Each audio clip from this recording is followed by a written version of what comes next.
인류 역사상 가장 찬란한 황금빛 유혹이라고 불리는 구스타프 클림트의 작품 키스는 왜 100년이 넘는 시간 동안 전 세계인의 심장을 멈추게 하는 걸까요? 단순히 화려한 장식성을 넘어 그 이면에 숨겨진 인간의 근원적인 욕망과 생물학적 신비에 대한 심각한 질문을 던져보고자 합니다. 오늘 우리는 세기 말 빈의 혼란 속에서 피어난 이 걸작의 진실을 마주하게 될 것입니다. 지금부터 그 장엄한 여정을 시작합니다. 이 작품은 인류 역사를 뒤흔든 예술적 대사건 중 당당히 10번째 순위에 기록될 만큼 독보적인 위상을 차지하고 있습니다. 1900년대 초반 오스트리아 비는 합스부르크 제국의 몰락이라는 거대한 시대적 흐름 속에서 문화적 에너지가 폭발하던 피니드 시에클의 중심지였습니다. 당시 사회는 전통적인 관습과 현대적인 혁신이 격렬하게 충돌하며 새로운 예술적 패러다임을 갈구하고 있었습니다.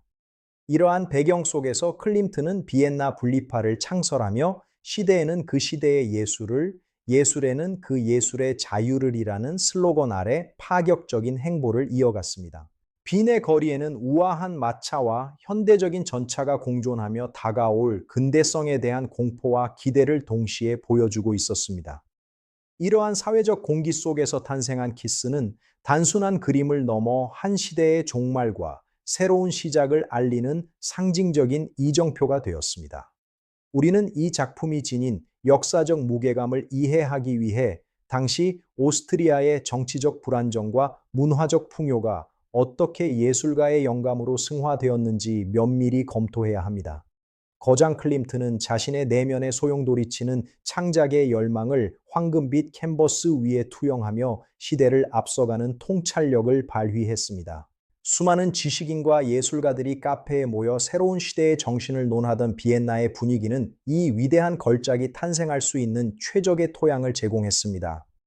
작품의 세밀한 획 하나하나에는 당대의 철학적 고뇌와 미학적 탐구가 고스란히 녹아들어 있으며 이는 오늘날에도 우리에게 깊은 울림을 선사합니다. 당시 빈의 지성계는 프로이트의 정신분석학과 말러의 교향곡이 울려 퍼지던 지적혁명의 도가니와도 같았습니다. 클림트는 이러한 복합적인 시대적 징후들을 하나의 화면 속에 농축하여 시공간을 초월한 보편적인 아름다움을 창조해냈습니다.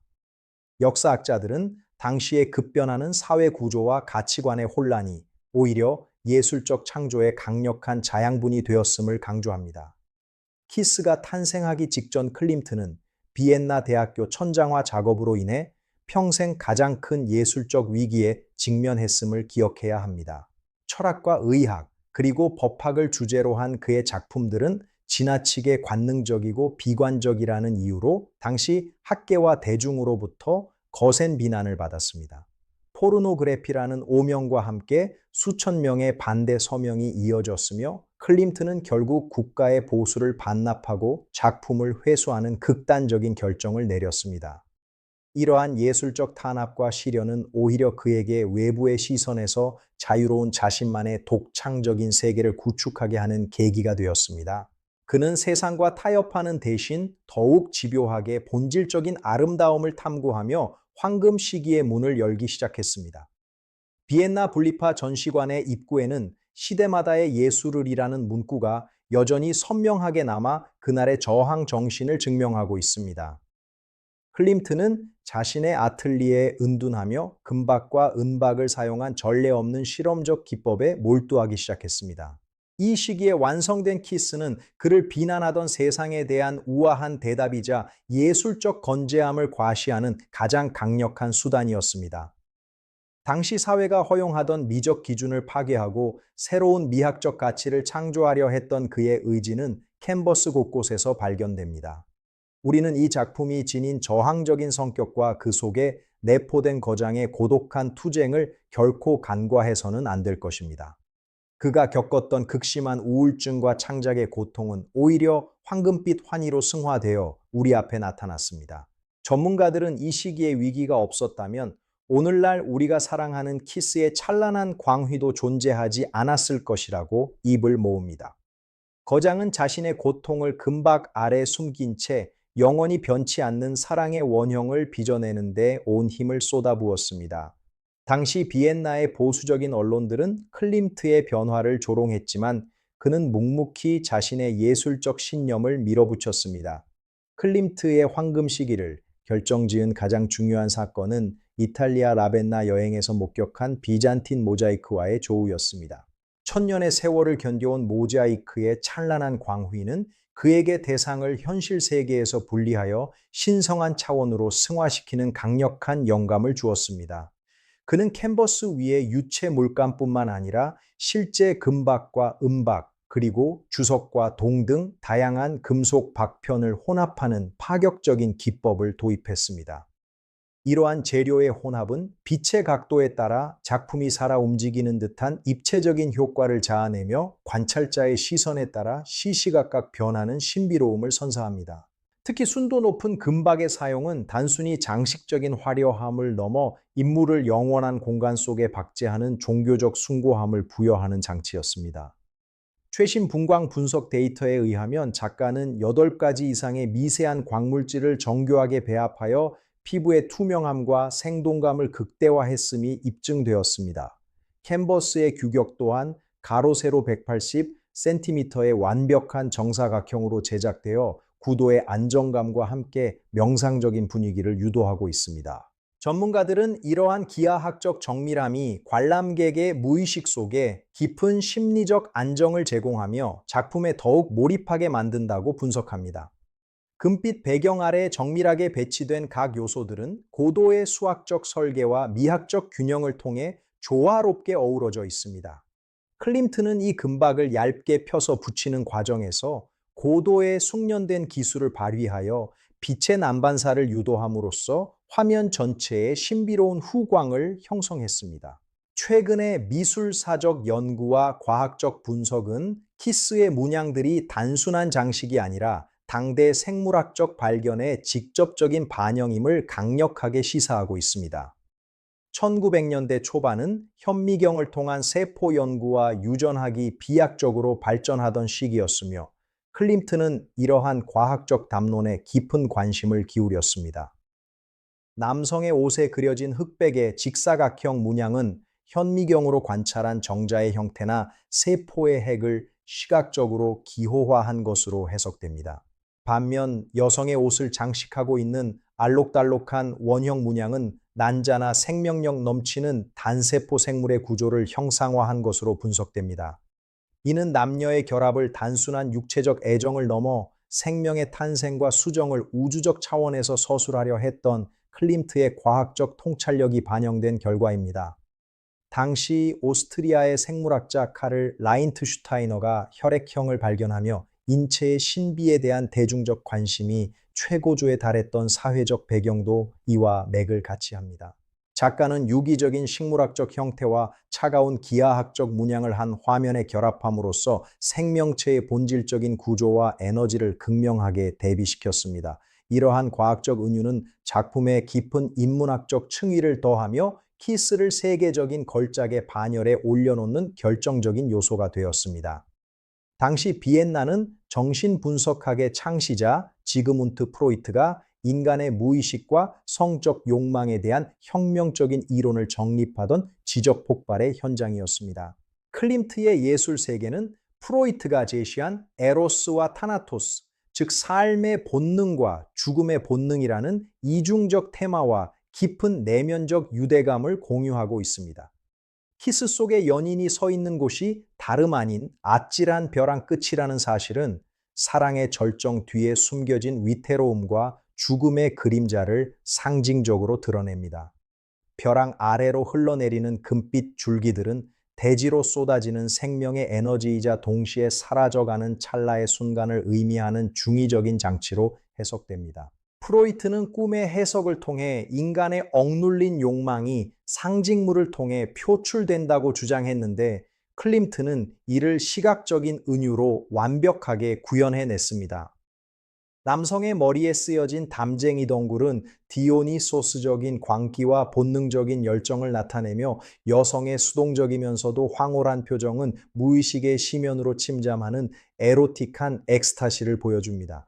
이러한 묘사는 당시 보수적인 사회가 금기시하던 인간 본연의 욕망을 가장 고귀하고 성스러운 형태로 격상시킨 파격적인 도전이었습니다. 우리는 이 작품이 지닌 심리학적 함의를 분석함으로써 세기 말빈의 지식인들이 느꼈던 실존적 불안과 그 속에서도 피어난 생에 대한 갈망을 생생하게 느낄 수 있습니다. 카페에 모여 예술과 철학을 논하던 수많은 사람의 그림자가 여전히 이 작품의 배경에 투영되어 있는 듯한 착각을 불러일으킵니다. 실제 현장에서 이 그림을 마주하는 관람객들은 자신도 모르는 사이에 클림트가 설계한 무의식의 그물망에 걸려들어 깊은 감동과 혼란을 동시에 경험하게 됩니다. 프로이트의 학설이 당대 사회에 미친 충격만큼이나 클림트의 그림은 인간 내면의 어두운 구석을 환하게 비추는 등불과도 같았습니다. 거장은 억압된 욕망을 화려한 황금색으로 치장함으로써 오히려 그 본질을 더욱 선명하게 드러내는 역설을 보여주었습니다. 1908년 쿤스트샤우 전시회에서 키스가 처음 공개되었을 때 오스트리아 정부는 작품이 완성되기도 전에 구매를 결정하는 전례 없는 결단을 내렸습니다. 당시 구매 가격인 25,000크론에는 현대적인 가치로 환산하면 산정하기 어려울 정도의 거액이었으며, 이는 클림트의 예술적 위상을 국가적으로 공인한 사건이었습니다. 이전까지 미술 시장의 최고가 기록이 수백 크론의 수준이었음을 감안할 때 이러한 파격적인 대우는 오스트리아 제국이 이 작품을 국가적 보물로 인식했음을 증명합니다. 현재 비엔나 벨베데레 궁전에 소장된 이 작품은 국가 자산으로서 해외 대여가 엄격히 금지되어 있으며, 오직 이곳에서만 그 실물을 영접할 수 있는 유일무이한 가치를 지닙니다. 통계에 따르면 매년 100만 명 이상의 관광객이 키스를 보기 위해 비엔나를 방문하며, 이는 오스트리아 관광 경제에 엄청난 파급 효과를 미치고 있습니다. 클림트의 또 다른 걸작인 아델레 블로흐 바우어의 초상이 과거 약 1억 3,500만 달러에 거래된 점을 고려하면 키스의 잠재적 시장 가치는 수억 달러를 가볍게 상회할 것으로 추정됩니다. 그러나 이 작품이 지닌 진정한 가치는 경제적 숫자를 넘어 한 민족의 자긍심이자 인류가 도달한 미적 완성의 최고봉이라는 점에 있습니다. 역사적 사료들은 이 그림이 공개된 이후 서양 미술의 패러다임이 사실주의에서 상징주의와 표현주의로 급격히 전환되었음을 명확하게 기록하고 있습니다. 우리는 이 작품의 탄생과 수용 과정을 통해 예술이 어떻게 한 국가의 정체성을 형성하고 시대를 초월한 경제적 인문학적 자산이 되는지 냉철하게 분석했습니다. 실제 현장의 생생한 열기와 미술관을 가득 메운 관람객들의 경외심 섞인 시선은 클림트의 황금빛 마법이 여전히 유효함을 보여주는 가장 확실한 증거입니다. 구스타프 클림트의 키스는 100년 전의 붓터치가 오늘날의 디지털 세대에게도 동일한 전율을 선사하는 예술의 영속성을 가장 극명하게 증명하는 사례입니다. 그의 기하학적 문양과 황금빛 색채는 현대의 패션 디자인과 건축, 그리고 시각 예술 전반에 걸쳐 마르지 않는 영감의 원천으로 자리 잡고 있습니다. 학술적인 관점에서 볼 때 이 작품은 인간의 내면에 존재하는 성스러움과 세속적인 욕망의 경계를 허물고 이를 보편적인 아름다움으로 승화시킨 위대한 성취입니다. 우리는 이번 대작 다큐멘터리를 통해 클림트가 설계한 정교한 상징 체계와 그 속에 담긴 과학적, 역사적 진실들을 입체적으로 조망해 보았습니다. 벼랑 끝에 위태로운 사랑이 황금빛 영원함으로 탈바꿈하는 과정은 우리 삶의 유한함 속에서도 변하지 않는 가치가 무엇인지 다시금 생각하게 만듭니다. 장면마다 정성을 다해 재현된 역사적 현장과 세밀한 분석 데이터들은 여러분의 인문학적 식견을 한 단계 높여드리는 소중한 자산이 되었으리라 확신합니다. 클림트가 겪었던 고독한 창작의 고통은 이제 전 세계인의 사랑을 받는 찬란한 축복의 유산으로 승화되어 우리 곁에 머물고 있습니다. 이제 이 위대한 예술적 여정의 마침표를 찍으며 거장이 우리에게 던졌던 그 처음의 질문에 대한 해답을 여러분 각자의 마음속에 간직하시길 바랍니다. 세기말 빈의 혼란 속에서도 굴하지 않고 자신만의 황금빛 길을 개척했던 클림트의 용기는 오늘을 살아가는 우리에게도 커다란 울림과 위로를 선사합니다. 실제 현장의 생동감과 학술적인 깊이를 동시에 담아내려 노력했던 이번 다큐멘터리가 여러분께 잊지 못할 예술적 체험이 되었기를 진심으로 소망합니다. 수많은 패션 브랜드와 디자이너들이 클림트의 패턴을 오마주하며 그의 예술적 유전자를 현대적으로 재해석하고 있는 현상은 거장의 영향력이 결코 과거에 머물지 않음을 보여줍니다. 우리는 그의 작품을 통해 예술이 어떻게 삶을 풍요롭게 하고 인간의 영혼을 정화하는지 다시 한번 깊이 깨닫게 되었습니다. 이제 이 찬란한 황금빛 여정을 마무리하며 제임스 특파원이 현장에서 전하는 마지막 인사를 끝으로 이번 대작의 모든 순서를 마무리하도록 하겠습니다. 그동안 경청해 주시고 함께 공감해 주신 여러분의 성원에 깊은 경의를 표합니다. 황금빛 감동이 여러분의 일상 속에서도 늘 함께 하시기를 진심으로 기원하겠습니다. 지금까지 우리는 구스타프 클림트가 남긴 불멸의 유산 키스를 통해 인류가 지향하는 가장 숭고한 아름다움의 원형을 함께 살펴보았습니다. 빈의 황금빛 선율과 역사적인 숨결을 전해드린 제임스였습니다. 이 영상이 여러분의 삶에 작은 영감이 되었다면 구독과 좋아요를 눌러주세요. 감사합니다. 항상 평화와 축복이 가득하시길 기원합니다. 다음에 더 깊이 있는 다큐멘터리로 찾아뵙겠습니다. 안녕히 계십시오.